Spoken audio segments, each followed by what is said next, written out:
I'm Zach, and I play Jean-Pierre. I am Ben Ratner, and I'm playing the role of Alan Stimple. I'm Loretta Walsh, and I'm playing Jane. My name is Brad Drybrough, and in this I'm playing part of Tom. My name's Bill Dow, and I'm the director. Our next guests are two well-known Vancouver actors and filmmakers. You can find them both on screen, on stage, or teaching their craft at Haven Studios in East Van. Ladies and gentlemen, we welcome Loretta Walsh and Ben Ratner. Welcome back, everyone. The play is this. Ben and Loretta, thanks for having us. We really appreciate it. Pleasure. Thank you. We'll get right into it. First off, what attracted you both to this project? I was actually introduced to this play through Ben, and it's by a woman named Melissa James Gibson. She's from Vancouver, and she is actually one of the head writers and showrunners of House of Cards right now. So I just really loved this play when I read it. I thought it's so relatable, and it's all that good theater should be. It's really high life and death stakes. It's funny, it's tragic, and I think that people who come and see it are really going to see parts of themselves. You know, it's so much about our own humanity. So I just thought, you know, this is the kind of show I want to see, and it's a real challenge for the actors, you know, to do something like this. And I really like to go and see shows that are like that. You know, I have a lot of respect for people who are able to, you know, make this come to life, and theater is hard. So I got really excited about it, and then I started in my mind to think about who I would want to be a part of this project, and then that was it. It was happening. Yeah. We go through a lot of plays here because we have this acting studio here, Haven Studio.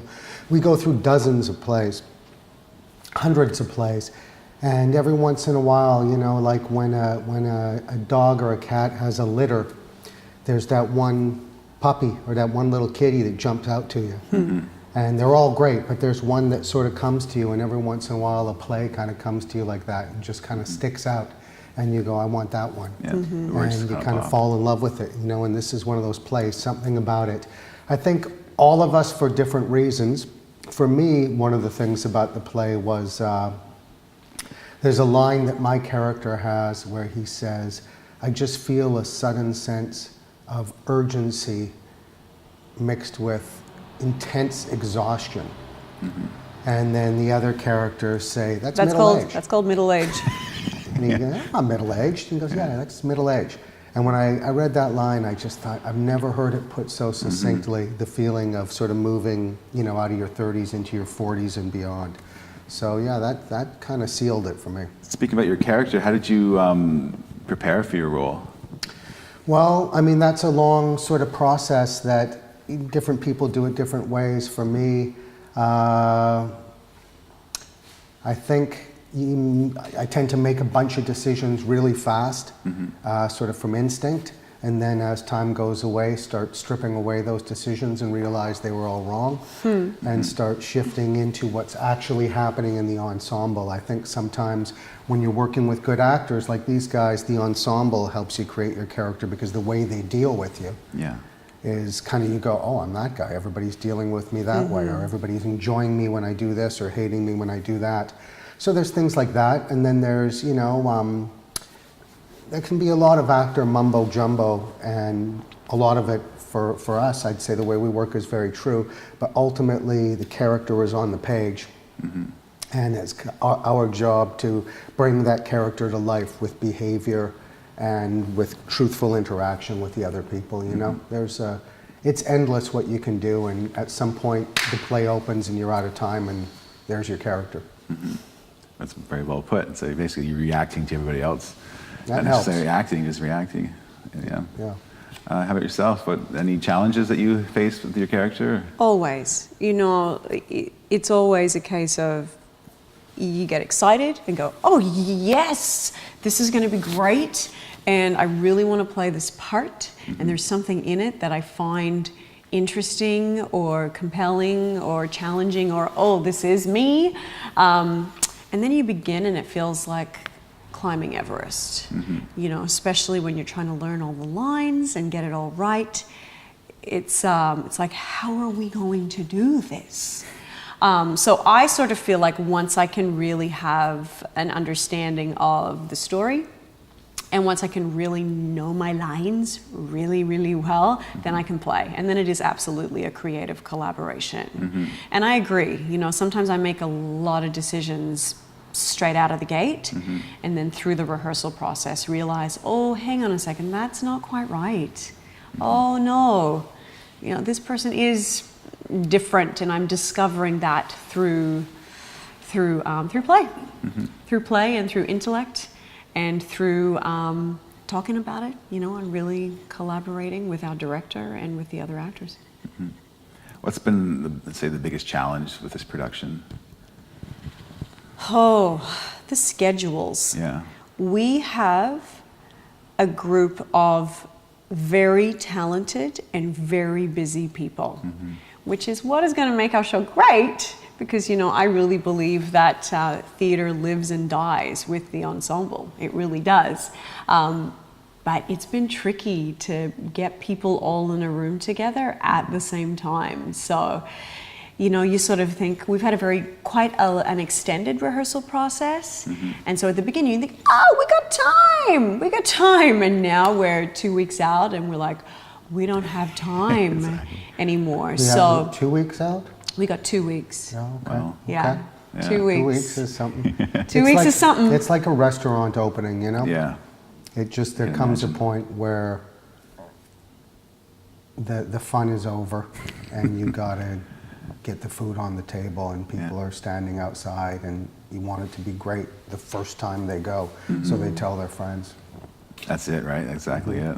I've been involved in a couple of restaurant openings, and it's exactly what Yeah. a great analogy. What are some of the themes or issues that this deals with? You want to talk about that? Sure. Well, like I said, part of it is the idea of people at a certain age in their life, and that's not to say that this play is specifically for people in middle age or approaching middle age. Our stage manager, who's considerably younger than we are, said she's really enjoying it because it kind of shows her what's in her future.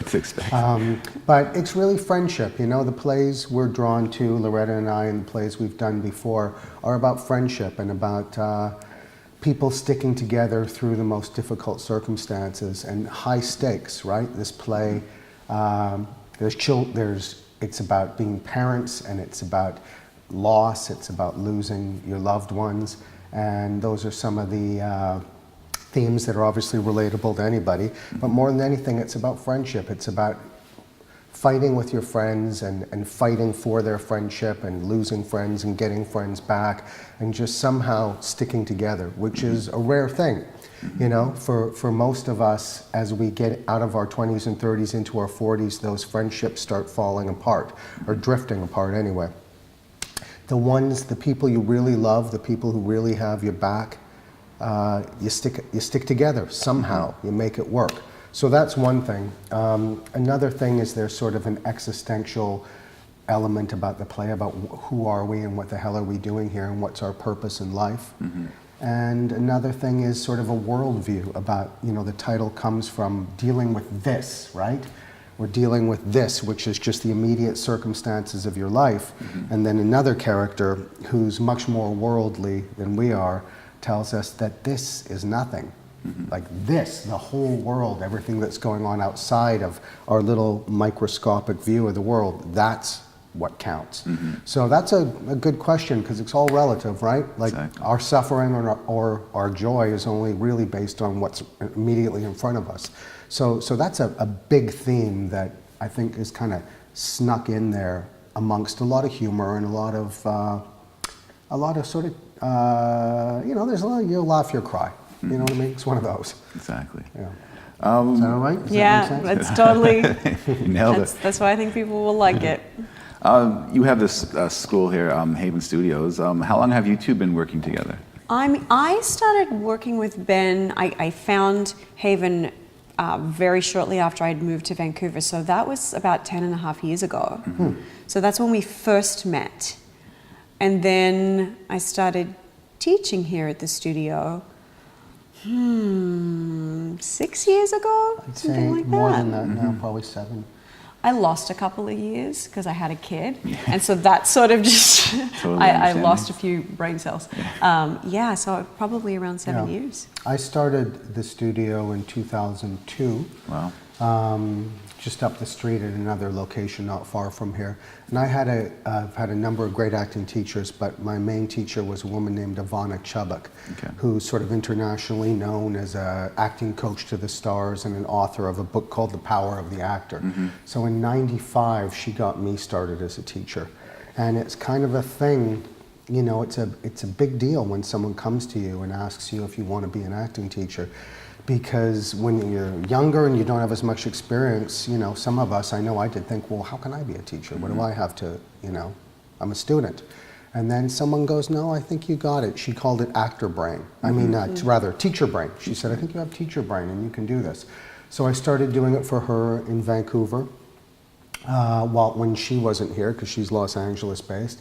And then I moved to LA and worked and, you know, struggled and taught there for a number of years, including I taught classes at the Wild Card Boxing Gym, which is sort of the top boxing gym in LA. There was a really good guy, Freddie Roach, one of the best trainers in the world, and he knew I was a teacher, and he said, you know, the gym's empty at night if you want to use it. And so I taught classes to kind of boxers and thugs at this gym, and then moved back to Vancouver and was doing my own thing. And it becomes apparent at some point you need backup, and for me it was really hard to find somebody I trusted, but I just knew from Loretta's character, not only her talent and her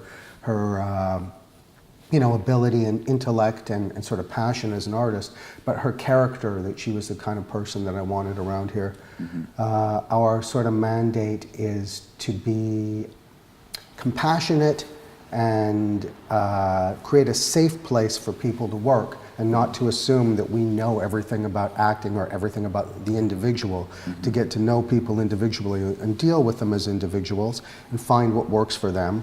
So to have that, give people that sort of room and that sort of respect, but also to make sure people are working really hard or they shouldn't be here. It's not a place where we can sort of just babysit or foster somebody's hobby. It's a place for serious, committed actors who really want to get to work. And I know that, you know, Loretta is one of the most uncompromisingly sort of passionate, driven people I know. So she fit right in here, and I totally trust her to take the new people in and you know, get them up to snuff. What kind of classes do you both offer here? We teach scene study classes here. I also teach a class for people who are looking for either a little extra challenge or are new to the studio, called Actors Cross Training. I teach that as weekend workshops. And we also have on-camera classes as well with one of our other teachers, Nelson Wong. So we cover a lot of ground here, you know, to really support actors in what they need to go and get what they want from their careers. Exactly. Sort of one of the things we say, it's difficult to come up with a mandate that doesn't sound like a bunch of mumbo jumbo. But it's basically no shortcuts, no false promises, no gimmicks.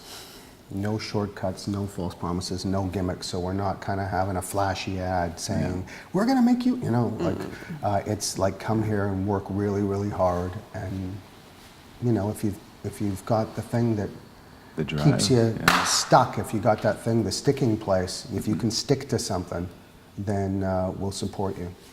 Any advice for like up-and-coming actors, new actors of any age, basically, in some actors that can't maybe afford to come to a class, any class?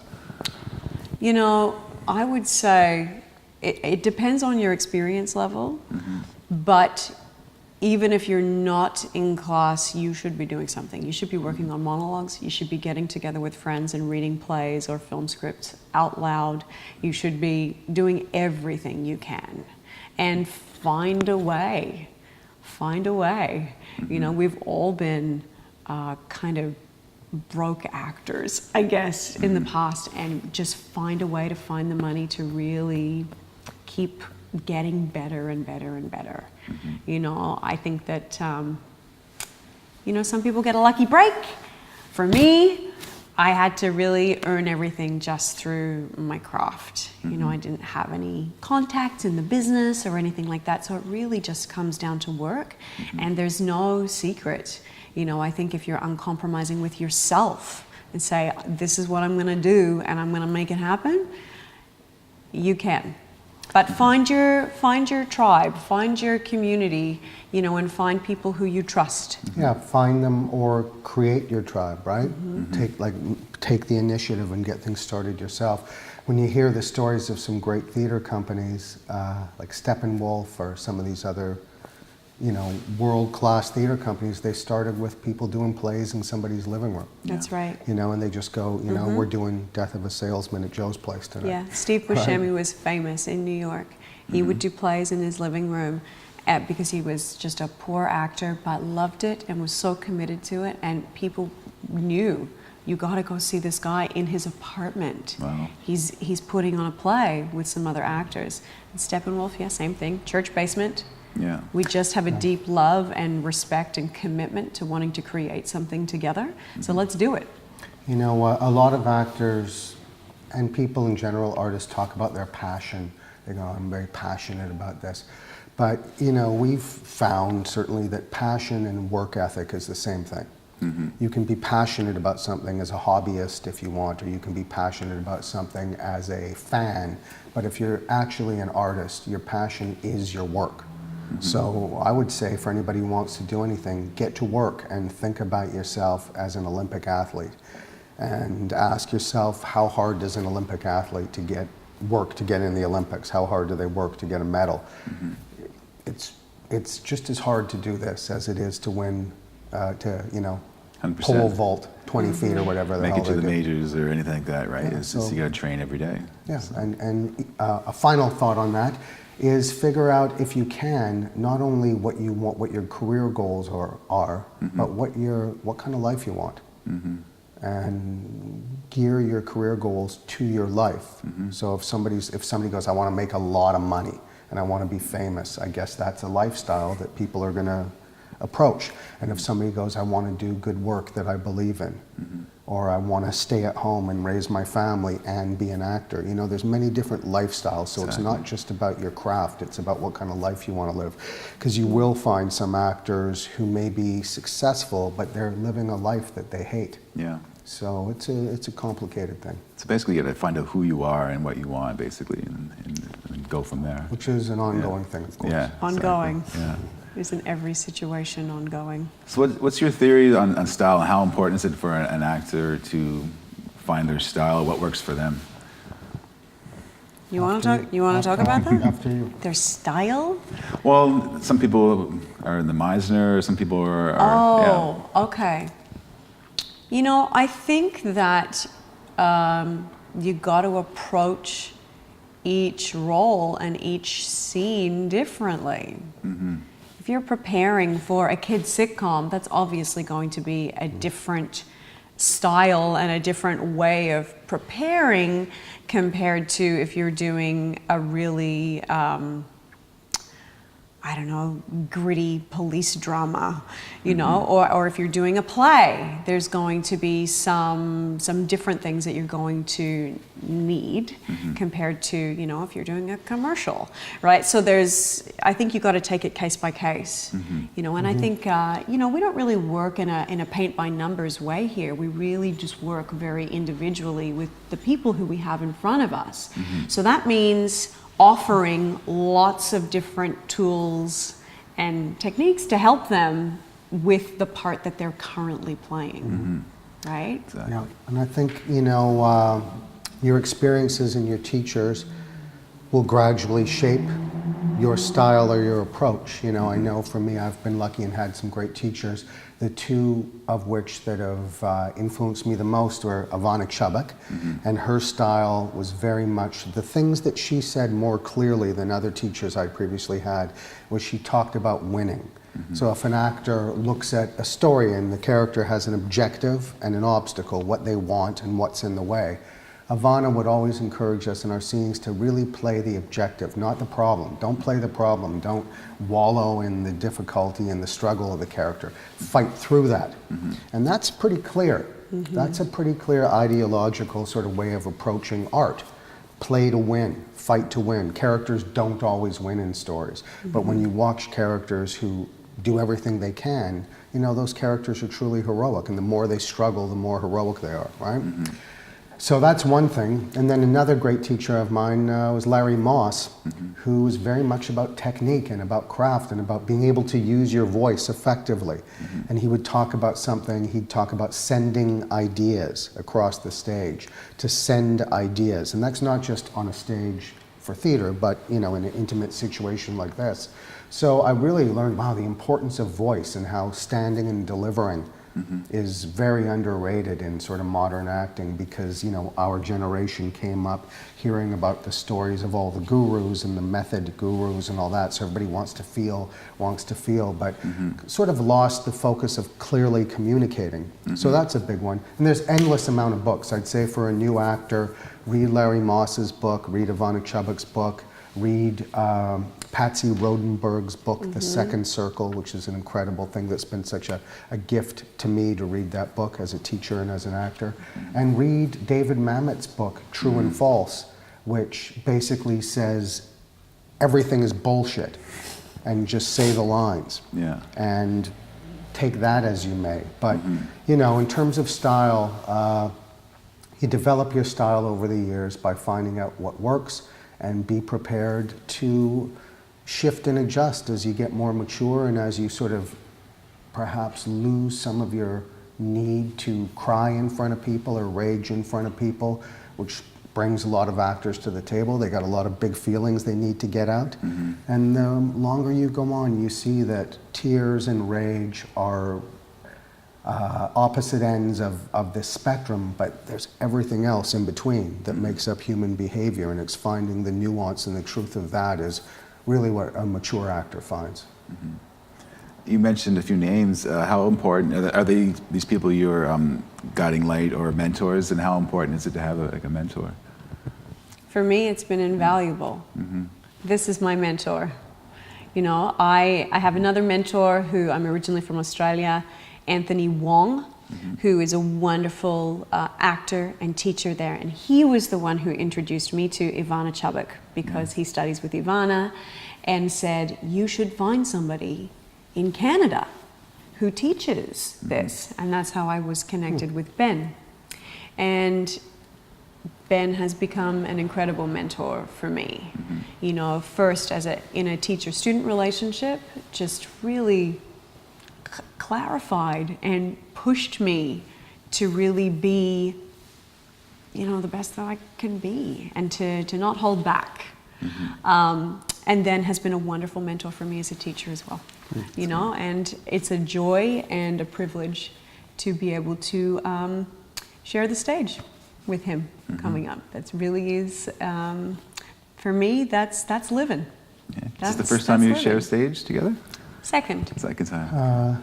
Yeah, right, second time. Yeah, we did a play years ago called Dinner with Friends, but this is, it's been a while. It's been 5 years, I guess. Yeah, time goes fast. And Loretta was also in my film Downriver from 2013 or 14. And thank you for saying that. That's real nice. It doesn't feel like a mentor relationship when we're on stage together, that's for sure. No. It just feels like we're working, or when I watch Loretta teach, I don't feel like I'm her mentor. I just feel like Loretta's doing her thing, and she's taking some of the things, you know, that have been, that she's gathered up in my classes and I gathered up in other people's classes, and kind of bringing them forward. But, you know, to answer your original question about the importance of mentors, we all, actors and artists, want to be seen. We want to know that somebody sees who we are authentically. And that single moment of being seen by a teacher can change your whole life, you know? You can stomp your feet and cry, and maybe your parents or your siblings or your friends never really see you. But I remember I have a couple of memories of this, but I remember my first acting class ever, going in pulling a monologue from a box of monologues and, you know, having all this passion and my whole childhood just wanting to, all that shit wanting to get out, grabbing this monologue and starting to read it and the teacher, the head guy whose studio it was, kind of, okay, take it easy, young fella. He was a very famous TV actor from the 50s through the 70s, I guess. And he kind of, this was like 30 years ago, kind of laughed at me, but good-naturedly, but, you know, it didn't feel great. And then there was another teacher who worked at the school who had also been around for a while, and I remember him kind of looking at me and kind of going like, and he gave me this little nod, and he kind of said, "You got something, kid, and I like it." And it wasn't about, like, I'm going to make you a star. Yeah. It was just about, like, I feel you. I feel you. And we became friends, and he became one of my important mentors. And then in other acting classes, you know, when you go to a new school, you're like the new kid in the class, right? So I go to a new school, and I recognize that same look in other people, in other teachers, or other students. You know, if I, as a young actor, go into a studio with more experienced actors, I remember doing a scene and looking up and making eye contact with another student and getting that look, and I'm still friends with those people, you know, 25, 30 years later, because that's what we want. We want a chance to be seen. It doesn't mean when they look at you, they're saying you have it all. They're saying, I feel you. You're giving something to me, and I want it. Right? Very important. It's not just about what you learn. It's about the sort of acceptance. You want to feel accepted. Knowledge and spark something inside you, I guess, is to go forward, I guess, to further pursue it. Yeah. Like some people probably just fall off. Like you said, they don't get noticed, or no one acknowledges them, and they just kind of, they don't know where they stand or if they're getting any better, and then you just kind of like fall off maybe and quit. Yeah, you need that first little moment of feeling like, you know, you belong here. If you do the work, right? If you stick with it, if you do the work, you belong here. A funny little anecdote. A good friend of mine, he used to be in the Winnipeg Ballet, and he joined on a bet, and he was doing really well, and they were grooming him to be a soloist apparently, but then no one really, and there was all these Russian teachers and stuff, and they just didn't tell him anything. They didn't acknowledge them. They were doing things, and other dancers, more experienced dancers, knew what they were doing, but he had no idea, and he ended up quitting. And then they tried to get him back, and then it was back in the 80s and stuff, and then he just never got a hold of him, and it's always like what could have been kind of thing for him with that. But yeah, it just takes somebody just communicating with you and saying, hey, you got something maybe, right? Yeah, and it's just, for me, it was always just in a look. It was just the look in somebody's eyes that, you know, they accepted and wanted more of what I was attempting to put out. Right? So we really try to, you know, do that at our studio, is to be very nurturing of people if they do the work. If they don't do the work, you can't really help them, right? And part of what actors learn is how to do the work, right? A guy as a student, in high school, I never really knew what it was like to study. I didn't really know, how do you do that? How do you learn? How do you learn, study? I never really got it, you know? And now as an actor, I go, oh, I get it. We got to put this play up. And if we don't do the work, then we're going to humiliate ourselves in front of an audience, right? And our reputation is going to be sullied. So the work is not just based on your passion. The work is based on creating a service as professionals. And all actors who get into this business should know that. It's not just about in service to your soul, you kind of open yourself up to an audience. It's like, audience paid money and they want to be entertained and they want to be held and trust you, you know? Agreed. The thing is it the work that kind of turns some actors off? Like they think, oh, I want to be an actor, I want to do this, and then they realize it's a lot of work or a lot of research. I don't think those people really want to be actors. Exactly. You know, maybe they are just looking for something else. Yeah. Maybe they are looking to connect or to, you know, reveal parts of their emotional life. But this is, you know, the Olympics is a very good analogy for because sure. yeah, it is work. And then when you have done all of that work, then you get to experience the joy and the freedom and the play happening. But the work has to happen. So, It has to. And as far as the Olympic analogy goes, not everybody who goes jogging wants to Yeah. win a gold medal in the Totally. Olympics, right? There's different levels of desire in actors, and that's okay, right? That's true. it's like you said before, it's like what you want in your life, basically. What's your life Yeah. goal, I guess, And right? yeah, like some Yeah. people are happy if they can be a day player and show up on a TV show and have a couple of lines, and that's really fulfilling and exciting for them. And some people are happy if they can do a play in community theater and get to do these great works in a more amateur setting. And some people want to work with the best people they can at the highest level they can. And I think, you know, for me and maybe for you too, Loretta, is we want to work on material we believe in with people that we feel that we're kindred spirits with, like Loretta's company is called Kindred, you know, and my company is called Haven, which is, we want a home base. And sometimes that sort of sanctity gets disrupted and you end up working on another show if you're lucky and, you know, getting an opportunity to create some income and create some new relationships. But really, you keep returning to what you actually want to do. And we're lucky because we're doing it. Well, getting back to the play, who's all involved? It's directed by Bill Dow, who is really known around town as a director and a teacher and an actor. He's got a very seasoned, experienced theater professional, an acting, teaching professional. Myself and Ben. We also have Zach Santiago, who is, this is his first time doing a play. And some people may know him from the nightlife. He's a DJ and he's also an actor who works tons on film and television and is definitely a kindred spirit in terms of wanting to do this kind of material. We also have Brad Drybrough, who was, his most recent project was The Prodigal Dad, which was at the Whistler Film Festival, directed by Rob Lanzac, and Karen Holness.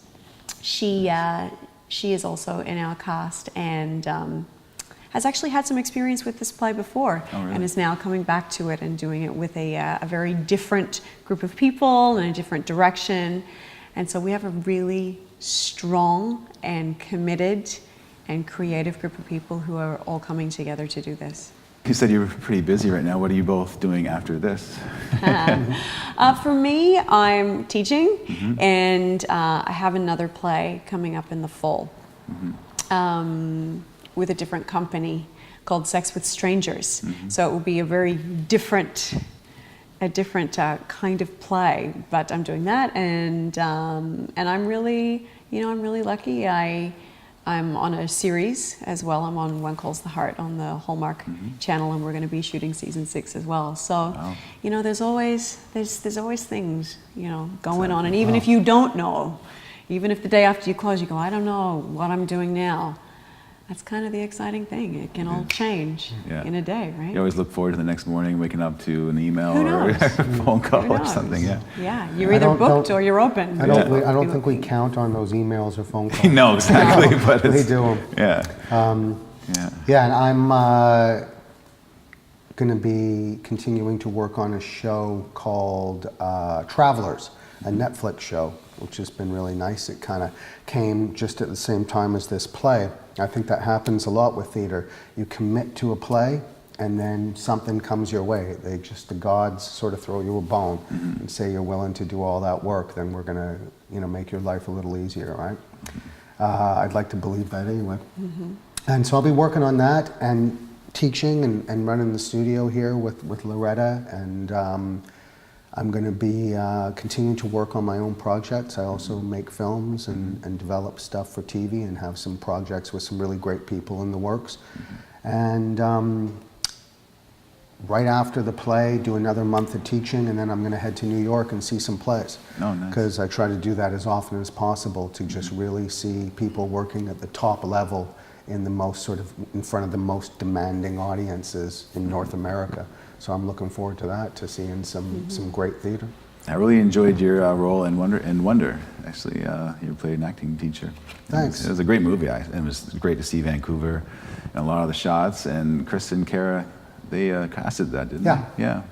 Yeah, That's great. Yeah, that was, not a stretch to play an acting teacher, but as, Loretta had mentioned earlier, playing sort of different styles for different genres, different scripts, different directors, The thing with Wonder is there was a certain light touch required, and a certain, it's really a movie for kids, but it's a resonant movie. So yeah, that was a fun challenge and great to be in a great big movie that does well. Exactly. A lot of the stuff we do and we work the hardest on can be smaller films or smaller productions that mean a lot to you, but they don't reach as wide an audience as you want. But you throw Julia Roberts in a movie and people tend to see it. Exactly. You recently played a boxer as well in a film. You're nominated for that. Yeah, I made a film, I wrote and directed this film called Ganji. This is a short film, and among the people in it were our cast member, Zach Santiago. And that was inspired by the night that me and another one of my castmates, Alex Ponovic, met Muhammad Ali, 2008, I believe. And, being all of us were amateur boxers and loved Ali so much, and it was such a high point in our lives to meet him. We had this great photo of me and Alex and Ali, and so we kind of built the script around that photo and imagining what would have come to that moment for those characters. So it's a film about pugilistic dementia and the kind of fighters that have, given their lives to the sport in service of their fans and in service of the tradition of fighting to the bitter end, and that film meant a lot to me and my castmates, and a feature version of it I've been slowly developing since we made the short. Nice. Oh, I'm looking forward to that then. Well, thank you very much. And the play again is called This, and it opens April 28th. And can you give us a little more details on that? Yes, absolutely. Go to kindredentertainment.com for all of the details. We're here for a very limited run. So April 28th until May the 5th. Our opening night is sold out, and we are selling tickets, so please do get them in advance, and we'll see you there. And thanks again. All the links to everything, websites, social media will be in the description below. And thanks for watching. Like, share, and subscribe. Ben and Loretta, thank you so much for having us. Thank you. Thanks for All right, being it's a here. pleasure. Keep up the good work. Oh, thank you. Pleasure. All right. What's your story, Vancouver? Our cities, our stories.